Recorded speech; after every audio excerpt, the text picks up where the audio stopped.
이 사람도 아브라함의 자손이미로다 한 예수님의 말씀을 제목으로 진리를 증거하고자 합니다.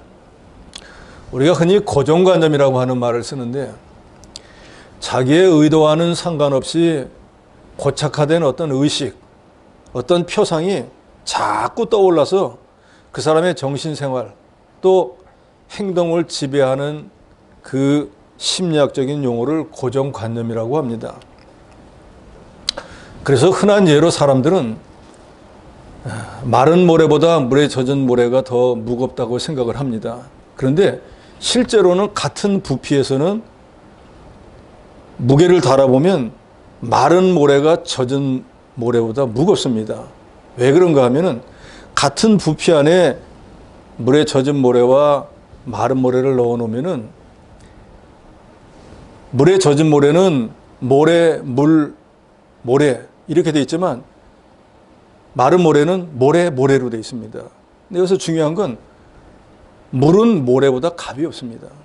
그러니까 물에 젖은 모래는 모래, 물, 모래, 물 이렇게 되어 있으니까 모래보다 가벼운 물이 중간에 들어있기 때문에 모래만 있는 것보다 당연히 무거운 거예요.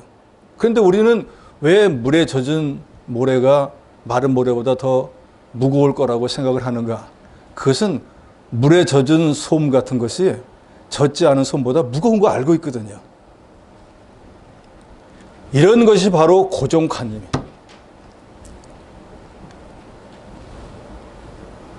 반면에 발상의 전환이라고 하는 말이 있습니다. 늘 하던 천편일률적인 어떤 고정관념을 벗어나서 새로운 방식으로 생각을 해보는 것을 발상의 전환이라고 합니다.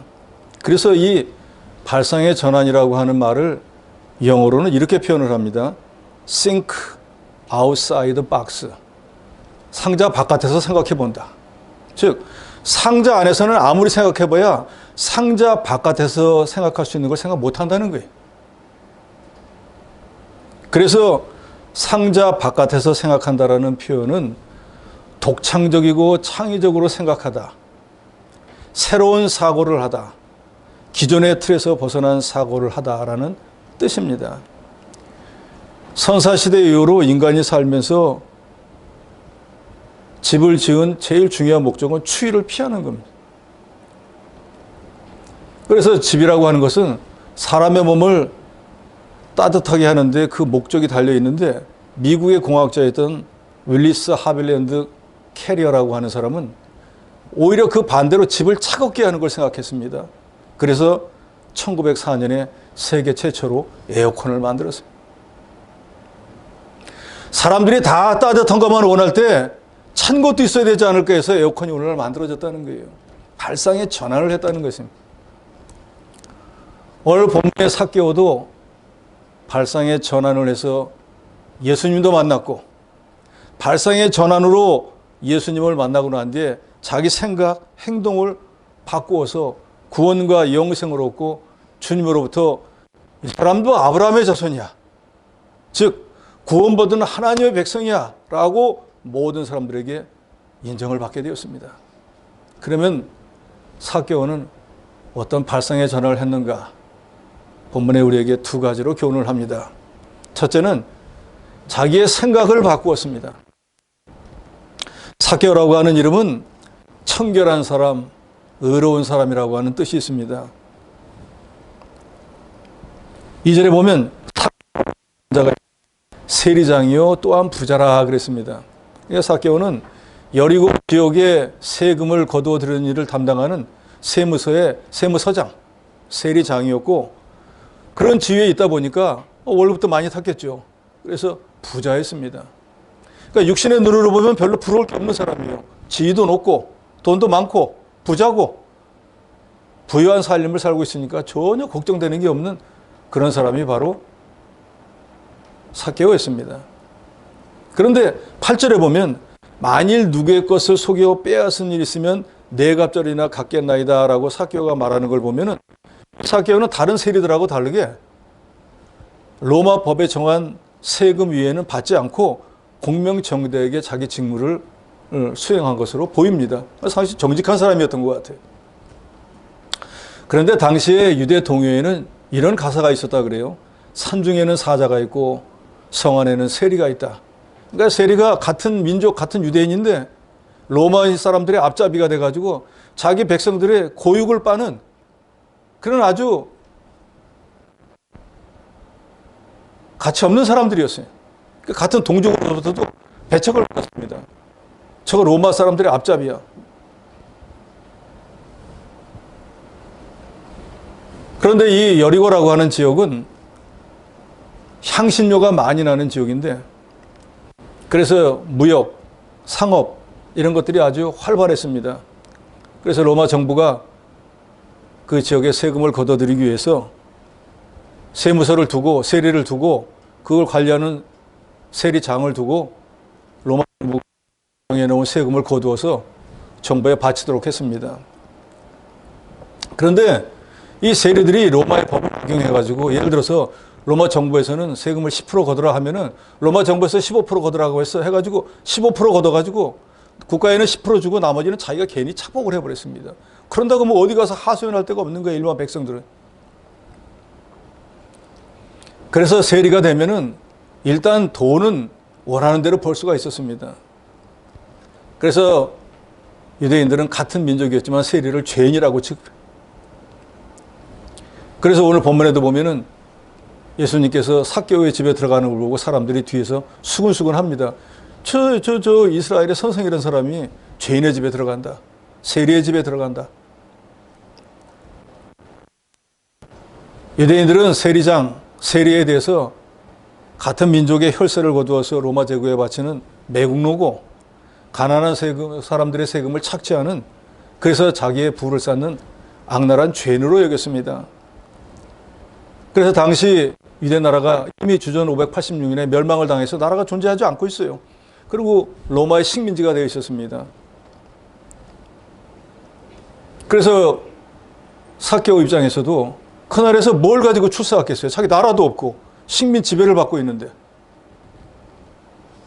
성공할 방법이 그닥지 많이 없습니다. 그래서 삭개오는 민족이 되었든 뭐가 되었든 돈을 많이 벌어야 살겠으니까 돈이나 많이 벌어보자. 그러려면 지금 우리 현실에서는 세리가 제일 좋겠다. 그래서 세리가 되고 난 뒤에도 다른 세리보다 열심히 일했습니다. 그 증거는 세리장이 된 걸 보니까요. 세리장이 되고 나니까 오늘 본문에 있는 것처럼 부도 얻게 되어서 부자도 되었고 또 같은 세리 중에서 제일 높은 세리장이 되었으니까 사회적인 신분도 보장받는 나름대로 세상에서는 출세했습니다. 그렇지만 삭개오는 친구도 잃어버리고 동족도 잃어버리고 조국이나 양심이나 모든 걸 다 잃어버렸습니다. 그러면서 그 사람이 신앙생활 열심히 했겠어요? 신앙생활도 안 했겠죠. 우리가 알듯이 유대 사람들은 사내 아이들 낳으면 8일 만에 다 할례 받잖아요. 다 자기가 하나님의 사람인 거 알아요. 그리고 신앙생활 합니다. 그런데 세리가 돼버리니까 같은 민족에게 배척을 받으니까 회당에 가도 죄인이라고 받아주지도 않으니 무슨 신앙생활을 했겠어요. 신앙생활 제대로 하지 못하면서 부귀영화는 누리고 있습니다. 시편에 보면 이런 말씀이 있잖아요. 악인의 장막에서 첫 날리는 것보다 하나님의 성전에 문지기로 있는 게 그거의 참 복이고 그거의 즐거움이라고 그러잖아요. 근데 이 사람은 지금 거꾸로 돼버렸어요. 그러면 이 삭개오라고 하는 사람은 양심이 없는가? 양심이 있습니다. 그러니까 늘 괴로웠던 거예요. 내가 지금 이렇게 살고는 있지만 어쩔 수 없어 이렇게 되었지만 세리장이 원하는 대로 부를 얻었지만 이게 바로 된 삶은 아닌 것 같은데 내가 그래도 하나님의 백성인데 이렇게 사는 게 과연 이게 합당한 것인가? 내가 이렇게 살다가 천국에 갈 수 있을까? 하는 여러 신령한 것에 대한 의문도 들고 모든 걸 가지게 되니까 점점 그런 쪽에 대한 것이 더 많아졌어요. 사람은 참 어떻게 보면 좀 이상한 존재예요. 제가 예전에 직장 생활을 할 때 제조회사에 있었는데 제 위에 그 상사가 과장이 있었습니다. 그런데 그 양반은 이제 얼마 있다가 이제 이사가 됐어요. 그런데 같은 친구인데 한 사람은 지금도 있는 미국과 합작하는 제조회사가 있는데 그때 벌써 20, 30년 전에도 1년에 보너스를 1200%씩 주는 그런 회사예요. 그러니까 대한민국의 어떤 제조회사보다도 월급을 많이 주는 회사예요. 그러니까 당연히 안 나가겠죠. 그러니까 인사가 적체가 돼버렸어요. 그래서 내 위에 있던 상관은 한 1200명 정도 되는 회사에서 이사가 되었는데 그 사람은 만년 부장을 못 벗어나는 거예요. 아무도 안 나가니까. 그러니까 이 사람은 친구들끼리 모이면은 자기가 뭐 밥값이고 뭐고는 다 내. 돈이 많으니까. 근데 가서 부르면 얘는 아직도 부장이요. 별 볼 일 없어. 그러니까 세상에서 보는 눈은 이사와 부장은 다르잖아요. 그러니까 그 사람 소원은 이사가 되고 싶은 거예요. 근데 그 회사에서는 죽어도 이사 못 되거든요. 그러니까 그 좋은 직장을 버려두고 그보다 못한 한국 회사 가서 이사를 하고 앉았더라고요. 그러니까 자기 집이나 다른 사람 이해 못하는 거야. 이 사람 정신 나갔나. 아니 그 좋은 직장을 두고 부장을 하더라도 돈을 많이 벌면 되지. 그 이사하겠다고 그 월급도 절반도 안 되는 회사를 가나하는데 사람의 욕구라는 건 그런 거예요. 무엇이 채워지고 나면 다음 거를 원하지 거기에 만족을 못합니다. 사개오도 육신적으로 살 때에는 부족함이 없었습니다. 이 정도면 돼요. 뭐 동료들이 뭐라고 하든지 유대 민족들이 뭐라고 하든지 그래서 너네는 잘 먹고 잘 사냐? 그 꼴이냐? 라고 할 수 있다 그 말이에요. 그런데 이제는 어느 만큼 살아보고 나니까 이제 그것도 다 경험해 보니까 이게 인간이 사는 게 아닌 것 같은 거예요. 예수께서도 이미 말씀하셨잖아요. 사람이 생명이라는 것이 물질 넉넉한 데 있는 게 아니거든요. 물질이 많다고 해서 늘 기쁘고 행복한 삶을 사는 것도 아니거든요. 그러니까 이 사람도 원래가 유대인이었고 하나님을 믿는 백성인데 하나님 없는 삶을 오랫동안 살다 보니까 이건 아닌 것 같다고 하는 생각이 자꾸 지배하게 되었습니다. 그런데 그때 유대 지방에 구세주로 나타나셔서 수많은 사람들의 병을 고치시고 생명의 말씀으로 영생의 문제를 해결해주고 절망에 빠진 자들에게 희망을 주고 어떤 죄인도 영접해주는 그 예수가 있다는 말을 어렴풋이 들었습니다. 그런데 자기가 여리고에서 세리장으로 있는데 이번에 그 예수님이 여리고를 지나간다는 거예요. 그리고 더더욱이 예수님의 제자 가운데 자기처럼 세리 출신이었는데 회개하고 예수님의 제자가 된 마태라고 하는 사람이 있다는 것도 들었어요. 그러니까 삭개오는 생각했습니다. 그 마태도 예수님의 제자가 되었는데 나도 같은 세리인데 나라고 안 될 게 없지 않겠나. 근데 이번에 한번 예수님을 만나봐야겠다. 예수님이라고 하면 내 인생의 새로운 방향을 제시해 주실 수 있을 것이고 구원과 영생의 문제, 내가 앞으로 어떻게 사는 것이 정말 하나님 앞에 합당한가를 그분이 알려줄 수 있을 것 같다. 한번 만나봐야겠다 하는 생각이 들었습니다. 그래서 3절에 그가 예수께서 어떠한 사람인가 하여 보고자 하되 키가 작고 사람이 많아 할 수 없다 그랬습니다. 생각만 하고 예수 한번 만나봐야겠다. 내 앞으로 인생의 문제를 좀 상담해 봐야겠다. 에이, 하면 뭐해. 그냥 이렇게 살다가 죽는 게 낫지. 라고 포기할 수도 있는데 삭개오는 그 마음 먹은 대로 예수님을 만나기 위해서 길로 나갔습니다. 그런데 나가보니까 사람들이 뭐 구름대같이 예수님을 뭐 에워싸고 지나가는 거예요, 길에. 그런데 또 문제는 이 삭개오라고 하는 사람이 다른 사람에 비해서 키가 작았었던 것 같아요. 가뜩이나 사람이 많아가지고 예수님 보이지도 않는데 키가 작아가지고 이 앞에 가고 계시는지 어디니 잘 알 수가 없을 정도가 되었습니다. 에이, 내가 언제부터 예수를 만나가지고 언제부터 예수를 믿어가지고 내가 잘 될 거라고 그냥 이대로 살다가 죽어야지. 아예 관둘란다 하고 삭개오는 포기하지 않았습니다. 어떻게 해야 될까? 이거 어떻게 해야지 만날까? 근데 이분을 만나야 되는데 내 인생의 문제를 내 이 영생과 구원의 문제를 꼭 해결을 받아야 되는데 이 저 사람들 많고 키는 작고 이거 어떻게 해야 되나? 그만둬야 되나? 어떻게 해야 되나? 할 때 많은 사람은 포기할 수도 있습니다. 그런데 삭개오는 4절에 앞으로 달려가서 보기 위하여 돌 무화과나무에 올라가니 이는 예수께서 그리로 지나가시게 되밀어라. 생각을 했습니다. 어떻게 예수님을 만날 수 있을까? 사람은 많다. 나는 키는 작다. 내가 뭐 어떻게 뭐 저 안으로 쑤시고 들어갈 수도 없고 할 수 없는데 어떡하나. 길을 보니까 길이 쭉 앞으로 나 있는데 무화과나무가 있는 거예요. 그럼 저 돌 무화과나무에 있으면 얼굴이라도 위에서 내려다보면 되지 않겠나? 생각을 바꿨습니다. 에이, 안 되겠다. 집에 가자가 아니라 어떻게든지 봐야 되는데 키는 작고 뭐 사람들 머리로 올라갈 수는 없으니까 나무 위에 올라가야겠다 하고 예수님 훨씬 앞서서 저 앞에 있는 예수님이 지나갈 이제 오실 거 아니에요? 그 돌무화과나무에 올라갔습니다. 우리가 잘 알듯이 이 사람이 예수님보다 나이가 훨씬 많습니다. 예수님이 이제 겨우 30대 초반이에요. 그리고 백성들에게 지탄을 받고 죄인이라고 할지 몰라도 이 사람 세무서장이에요. 직위로는 세리장이요. 나이는 어른이고 경제적으로는 부자. 그런 삭개오가 그 뽕나무에 기어 올라간다는 것은 그 사람들이 볼 때 수치스러운 일이에요. 하지만 삭개오는 지금은 내가 사람들에게 손가락질을 당하고 수치당하는 게 문제가 아니고 내 문제를 해결받는 게 이게 중요하다고 생각했습니다.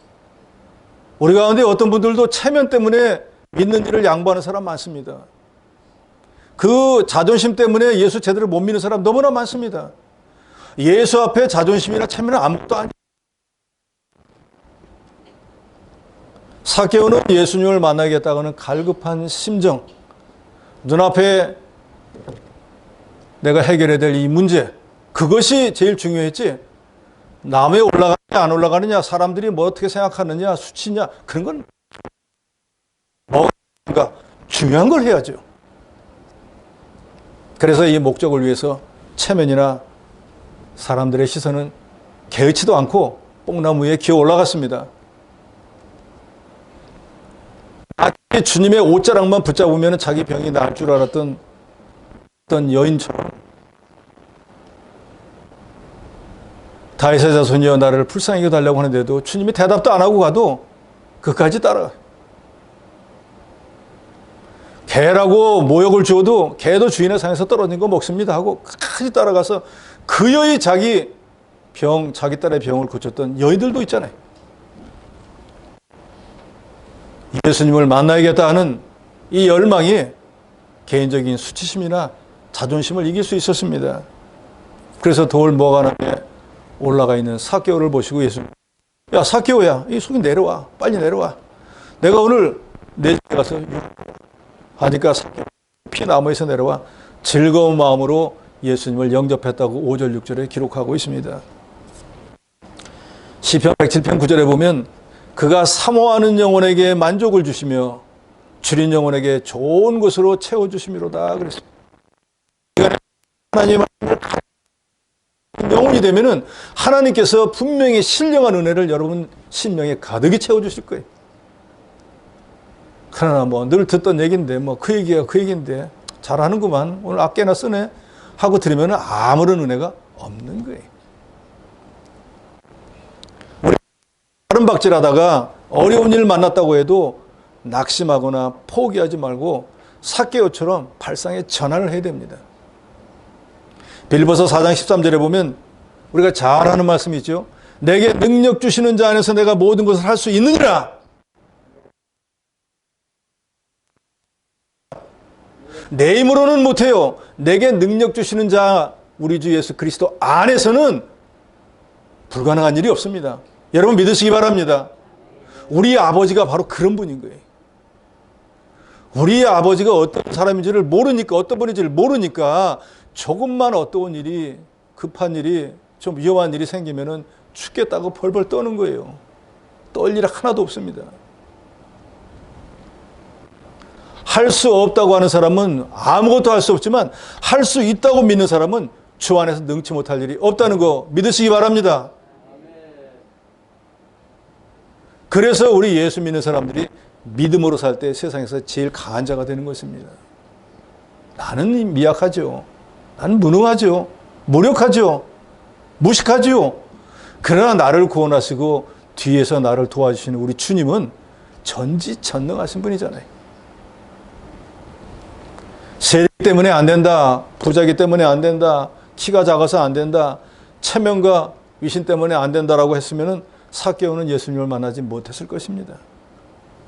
피할 수 없거나 극복할 수 없는 환경에 반복적으로 노출돼 그런 경험으로 인해서 실제로 자신의 능력으로 피할 수 있고도 극복할 수도 있음에도 불구하고 나는 안 돼, 나는 못해 라고 자포자기하는 것을 미국의 심리학자 마틴 셀리그먼은 학습된 무기력이라고 그랬어요. 뭔가 어떤 일을 몇 번 해보는 거예요. 안 되더라는 거예요. 저번에도 보니까 안 돼. 하고 자기가 이전에 한번 해본 거예요. 학습된 무기력이에요. 그걸 이기려고 주님을 의지하는 게 아니라 저번에 해봤으니까 안 돼. 그런 것이 바로 학습된 무기력인데, 이런 학습된 무기력은 그 사람을 패배주의로 이끌어갑니다. 이는 또 사람을 적당주의자로 만들어버려요. 이만하면 됐지. 내가 뭐 새로운 일을 할 필요가 뭐 있어? 다른 사람들도 대충 사는데 나라고 특별할 이유가 있겠어? 이런 생각, 과거에 실패했던 경험이 우리의 발목을 끊임없이 붙잡고 괴롭히고 있습니다.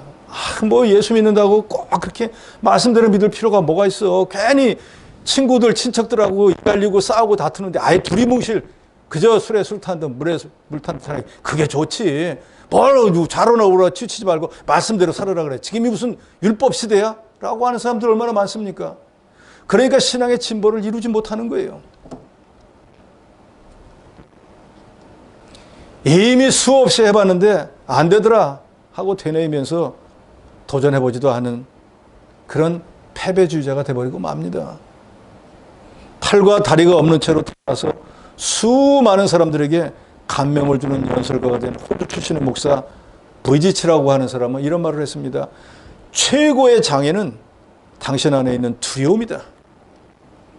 우리가 기존에 부정적이고 비관적이고 패배주의적인 고정관념을 내버리지 않으면 결코 한 발자국도 앞으로 나갈 수 없습니다. 우리는 매사에 삭개오처럼 마음으로부터 할 수 있다. 할 수 있다 하신 이는 누구라 그랬죠? 복음성가도 있잖아요. 할 수 있다 하신 이는 나의 능력 주 하나님. 우리 주 그리스도 나는 할 수 없어도 할 수 있습니다. 그래서 빌립보서 4장 6절로 7절에 보면 아무것도 염려하지 말고 다만 모든 일에 기도와 간구로 너희 구할 것을 감사함으로 하나님께 아뢰라. 그리하면 모든 지각에 뛰어난 하나님의 평강이 그리스도 예수 안에서 너희 생각을 지키시리라. 인간의 생각으로 불가능하다 여겨지는 환경에서도 하나님의 주권과 능력을 믿고 간구하는 성도에게 하나님은 인간의 생각, 인간의 지각을 초월하는 하늘의 평강을 주시고 당한 모든 문제를 능력으로 해결해 주십니다. 우리 힘으로 감당이 어려운 문제를 만났을 때 낙심하거나 좌절하지 마시고 삭개오처럼 발상을 전환해서 생각을 바꾸어서 하나님의 지혜를 힘입어서 모든 문제를 해결하는 여러분이 되시기를 축원합니다. 둘째로는 말씀을 깨닫고 행동을 바꾸었다는 것입니다. 예수께서 여리고로 들어가신 목적은 삭개오를 구원하시기 위함입니다. 괜히 예수님이 여리고로 가신 게 아니라 이미 예수님께서 삭개오를 구원하시기로 예정돼 있었기 때문에 여리고로 들어가신 거예요. 그 목적대로 삭개오는 예수님을 영접해서 하나님의 자녀가 되는 권세를 얻었고 구원의 반열에 참여하게 되었습니다. 그런데 다른 유대인들은 삭개오처럼 예수님을 영접하지는 않고 예수님이 죄인 삭개오의 집에 유하러 들어갔다고 비방만 했습니다. 7절에 보면. 그런데 삭개오는 예수님을 자기 집에 영접하고 이제 예수님과 대화를 나누었겠죠. 예수님이 무슨 말씀을 어떻게 했는지는 본문에 나와 있지 않지만 어쨌든 삭개오가 그 배운 사람이잖아요. 세리장이고 모든 걸 깨달을 만한 능력이 있는 사람이니까 예수님께서 무언가 진리의 말씀을 증거해 주셨는데 그 말씀을 듣고 이 사람이 회개합니다. 자기 죄를 뉘우치고 그리고 그 진리의 말씀을 전해주시는 예수님을 구주로 영접합니다. 그래서 예수님께서 뭘 이렇게 해라 저렇게 해라 하고 삭개오에게 명령하지 않았는데 이 사람이 8절에 보면 삭개오가 서서 주께 여짜오되 주여 보시옵소서 내 소유의 절반을 가난한 자들에게 주겠사오며 만일 누구의 것을 속여 빼앗은 일이 있으면 네 갑절이나 갚겠나이다. 이 사람이 뭐라고 합니까? 자기가 가지고 있는 모든 재산의 절반을 가난한 사람을 준다는 거예요.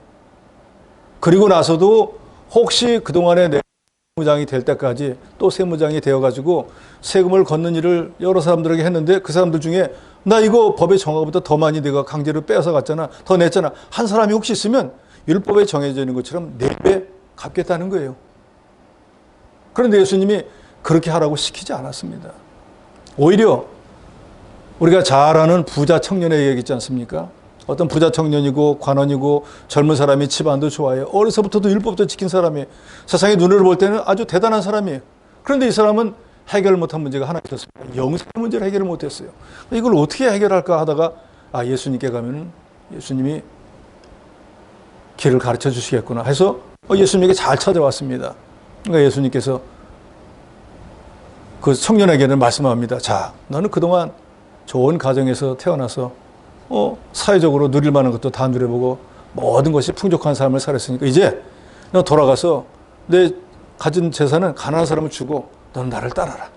그러면 하늘에서 내가 원하는 보화가 내게 임할 거야. 하고 부자 청년에게는 그렇게 하라고 시켰습니다.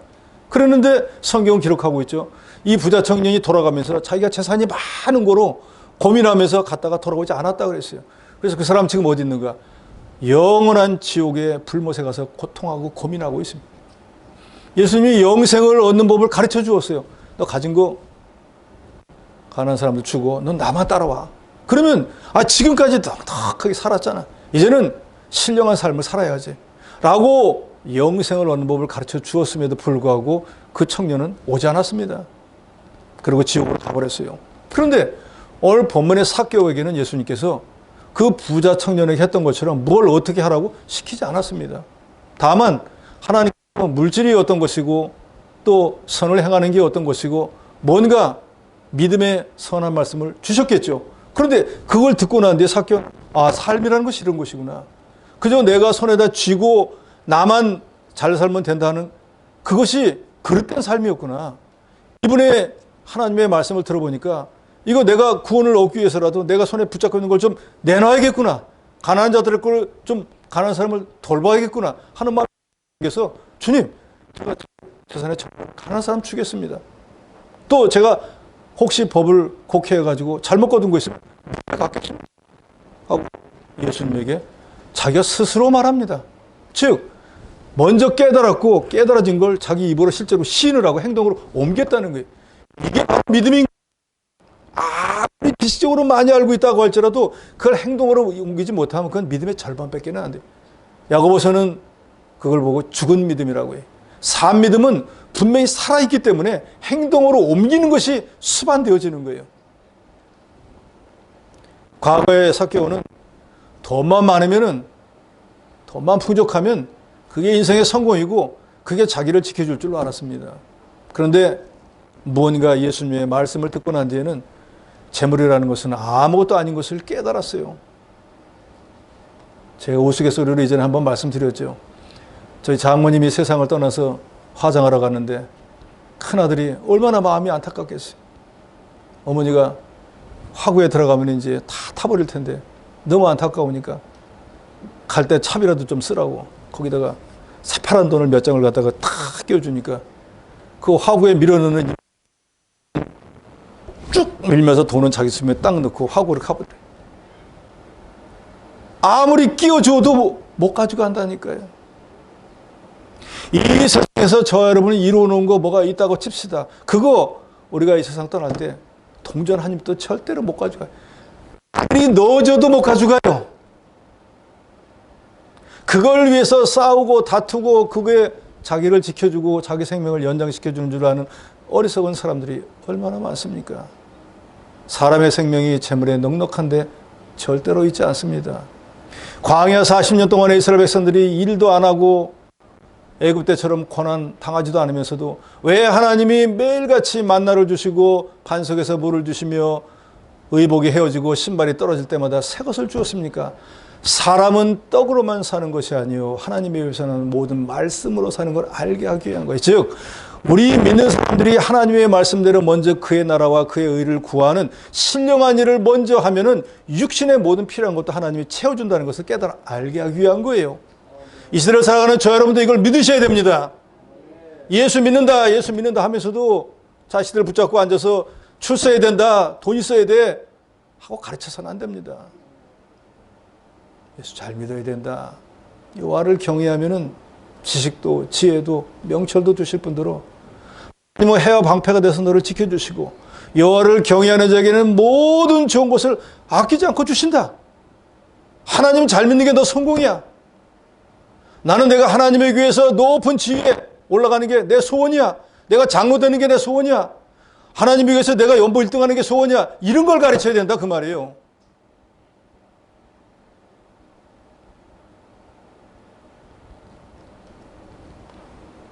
예수님은 삭개오에게 너 가진 재산 가난한 자에게 나눠줘. 혹시 잘못한 거 있으면은 네 곱절로 갚아 라고 말씀하지 않았습니다. 삭개오는 예수님의 말씀을 통해서 자기가 살아온 삶이 바로 되지 못한 것을 깨달았습니다. 회개라고 하는 말은 뉘우칠 회자에다가 고칠 깨자입니다. 반성합니다, 잘못했습니다 하는 건 그저 잘못을 깨닫고 그렇다고 인정하는 것뿐이에요. 회개는 다릅니다.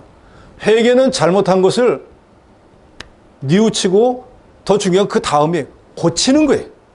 다시 반복 안 하는 거예요. 그 대표적인 사람이 다윗입니다. 다윗은 평생에 성경에 기록되어 있기는 우리아 안에 밧세바를 간음하고 우리아를 죽인 죄를 지었다 그랬습니다. 그것 때문에 시편 6편 6절에 보면 침상이 뜨도록 뼈가 녹는 것 같은 고통을 당하면서 회개했다 그랬어요. 그러고 난 뒤에는 그런 가책을 짓지 않았습니다. 근데 다윗이 나이가 늙어서 30세에 왕이 됐잖아요. 40년 동안 왕이 있었잖아요. 그러니까 70이니까 아마도 한 60대 말쯤 됐겠죠. 그러니까 기운도 없고 이전같이 못하니까 신하들이 볼 때 이거 왕이 이렇게 기운이 없으면 나라를 다스리기 어려우니까 이거 어떻게 하면 될까 해서 수넴이라고 하는 동네에 거기 아름다운 여인이 많았었나 봐요. 거기에 동정녀, 아직 남자를 접해보지 않은 그 아리따운 여자를 수종 들겠습니다. 그때 다윗의 아내들도 다 알아요. 신하들, 백성들.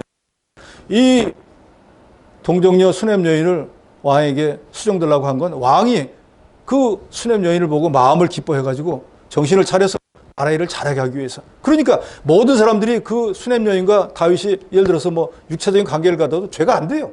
온 국가가 인정을 했어요. 그런데 성경은 기록하고 있습니다. 신하들이 수넴 여인을 수종 들게 했지만 성경은 뭐라 기록해요? 그 수넴 여인과 동침하지 아니하니라 그랬어요. 왜 그랬을 것 같아요? 이전에 하나님이 허락지 않은 죄를 진 거를 고쳤기 때문에 다시는 그 비슷한 일도 안 한다는 거예요.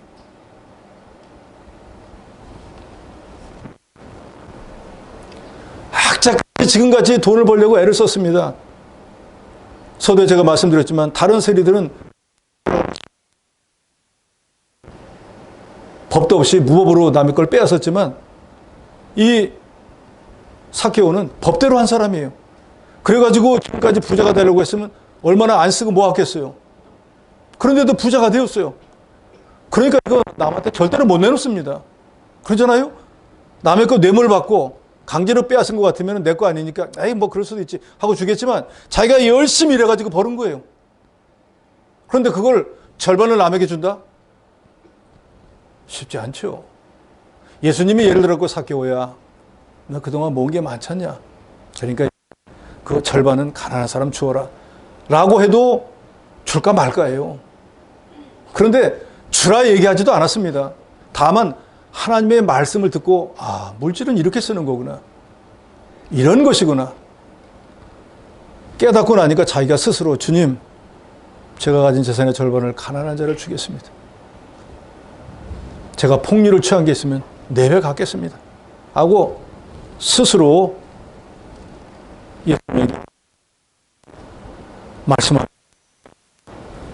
자신이 그동안 그렇게 악착같이 모으고 그거 아니면 죽을 줄로 알았던 그 물질 문제에서 이제 자유로워져. 그동안 그 물질 누가 빼앗아 갈까봐 거기 그 눈을 부라리고 그걸 지켰는데 이제는 그걸 놓아버렸어요. 그리고 그 물질의 절반을 다하는 사람이 죽고 나서 자기는 영의 자유를 누리게 되었어요. 오늘 예수께서 모든 사람들을 둘러보고 얘기합니다. 오늘 구원이 이 집에 이르렀으니 이 사람도 아브라함의 자손이다.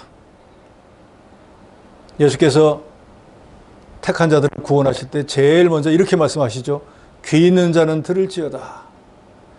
여기 계신 여러분들도 귀 있는 자는 들으시기 바랍니다. 저 사람이 지금 뭐라는 거야? 내가 귀가 양쪽이 두 개가 다 달려있는데 무슨 귀 있는 자가 들으라는 거야? 육신의 귀는 저나 여러분이 다 가지고 있습니다. 그러나 하는 것은 영의 귀가 열려야 됩니다. 하나님의 말씀이 귀에 들려야 돼요. 영의 눈이 뜨여져야 됩니다. 신령한 보여야 돼요. 막혀진 이 봉해진 입이 열려져야 돼요. 그래야지 그리스도 구원의 구속의 은혜를 깨닫고 감사함으로 새 노래를 부를 수 있는 거예요. 눈만 달려있고 귀만 달려있다고 입만 달려있다고 다 신령한 사람이 되는 게 아닙니다. 우리가 늘 신령한 눈과 귀와 입이 열려질 수 있게 해달라고 여러분 기도 많이 하셔야 돼요. 그러면 똑같은 눈으로 보지 못하는 것을 보게 되고 듣지 못하는 것을 듣게 되고 부를 수 없는 걸 부르게 된다는 거 믿으시기 바랍니다. 이전까지 삭개오는 물질 제일주의로 살았지만 하고 난 뒤에 삭개오는 마음도 바꾸고 생각도 바꾸고 행동도 바꾸어서 예수님 제일주의가 되었습니다. 예수님이 오신 것은 이처럼 하나님이 택한 백성으로서 죄 가운데 있는 자를 구원하시기 위한 것입니다. 그래서 10절에도 말씀하죠. 인자가 온 것은 잃어버린 자가 합니다. 그러니까 예수님께서 여리고에 오신 것은 구원받기로 예정되었던 이 삭개오를 구원하시기 위해서 왔는데 그 뜻대로 삭개오가 예수님의 뜻이 무엇인지를 깨닫고 마음을 바꾸고 행동을 바꾸어서 예수님이 인정하는 구원을 받은 아브라함의 자손이 되었다는 것입니다. 자기 자신밖에 모르고 이웃을 배려하는 마음을 가지지 못했던 삭개오는 주님을 영접하고 난 뒤에는 자기를 위해서 물질을 모으고 사용했던 그 모든 것들을 이웃에게 나눠주는 기쁨으로 사는 사람으로 바뀌게 되었습니다. 그래서 야고보서 2장 26절에 영혼 없는 몸이 죽은 것 같이 행함이 없는 믿음은 죽은 것이라 그랬어요. 행함으로 구원받은 것이 아니지만 정말로 저도 여러분도 그리스도 구속의 은혜를 깨닫는다고 하면은 우리가 말뿐이 아니라 외부적인 행동으로 그리스도의 향기를 드러내야 됩니다. 말로만 사랑하지 말고 사랑을 베푸는 자가 되세요. 사랑이라고 하는 것에는 희생이 분명히 뒤따라요. 물질도 시간도 수고가 뒤따라야지 말로 하는 사랑은 그건 사랑이 아닙니다.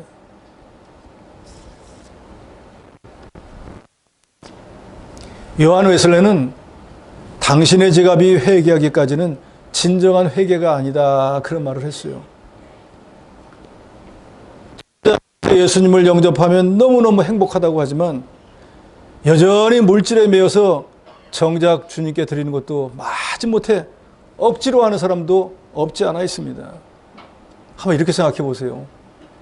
자식을 논 팔고 밥 팔고 공부 잘 시켜서 좋은 대학 보내가지고 좋은 직장 들어갔는데 들어가자마자 부모는 나몰라라고 자기만 위해서 산다고 하면 부모가 자식이니까 뭐 어쩔 수 없겠지만 마음 한구석이 참 전라도 말로 거시기 하잖아요.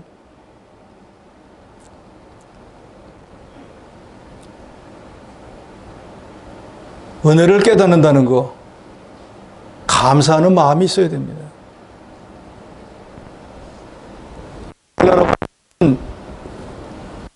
우리는 신앙적으로 볼 때는 뭐 교회도 많이 세우고 뭐 여러 가지 좋은 일을 많이 한 것처럼 보이지만 실제로 비판하는 사람들에게 보면은 노동자를 엄청나게 착취한 적도 있었습니다. 그래서 노동자들이 합법적으로 뭐 노동쟁의 같은 걸 하면은 막 군대를 동원해가지고 강제로 해산시키고 했던 그런 적도 있는 악한 면도 있는 사람이었어요. 그런데 이 사람이 만년이 돼가지고 그게 잘못됐다는 걸 깨달았어요.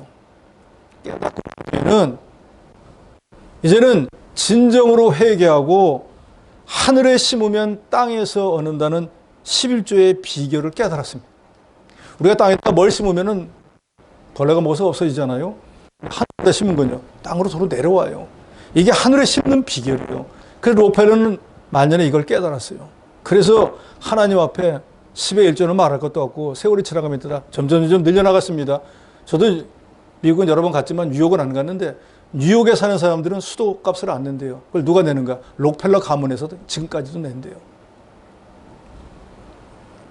그리고 록펠러 재단을 세워서 사회에 여러 가지 유익한 일을 많이 하고 미국에서 유명한 대학교 24개를 세우고 교회를 4,928개를 세워서 하나님 앞에 헌납하는 큰 일을 했습니다.